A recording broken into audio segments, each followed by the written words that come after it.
दोस्तों, आज हम करेंगे रसायन विज्ञान के क्षेत्र में महत्वपूर्ण खोज और उनसे संबंधित वैज्ञानिक। जैसे पेपर में सीधा क्वेश्चन आता है कि नाभिक की खोज किसके द्वारा की गई थी, तो नाभिक की खोज रदरफोर्ड के द्वारा की गई थी। अल्फा कणों, बीटा कणों की खोज किसके द्वारा की गई थी?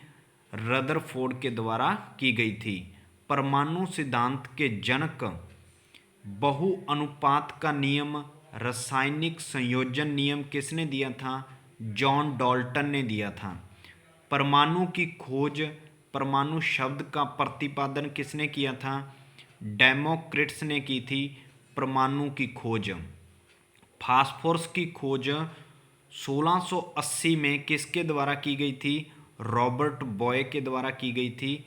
त्रिक नियम किसने दिए थे? डॉबरनियर ने दिए थे त्रिक नियम। पीरियोडिक शब्द भी किसने दिया था? डॉबरनियर ने दिया था पीरियोडिक शब्द। आवर्त सारणी के पिता डिमेट्री मेंडलीफ को कहा जाता है, दिमेत्री मेंडलीफ को कहा जाता है आवर्त सारणी के पिता। चलिए आगे देखते हैं। आधुनिक आवर्त सारणी के पिता किसको कहा जाता है? हेनरी मोजले को कहा जाता है आधुनिक आवर्त सारणी के पिता। द्रव्यमान संरक्षण नियम किसने दिया था? द्रव्यमान संरक्षण नियम जो दिया था ये ए बी लेबोसियर ने दिया था। फ्रांस के वैज्ञानिक थे ए बी लेबोसियर।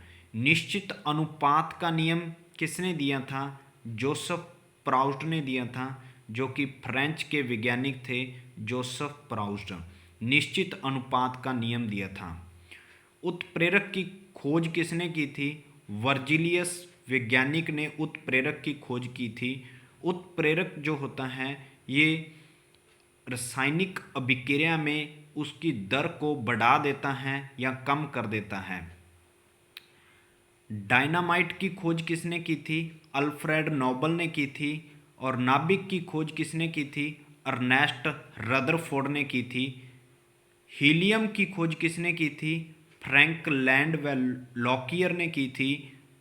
हाइड्रोजन, जिसे अवारा तत्व भी कहा जाता है, इसकी खोज किसने की थी? हेनरी कैवेंडिश के द्वारा हाइड्रोजन की खोज की गई थी।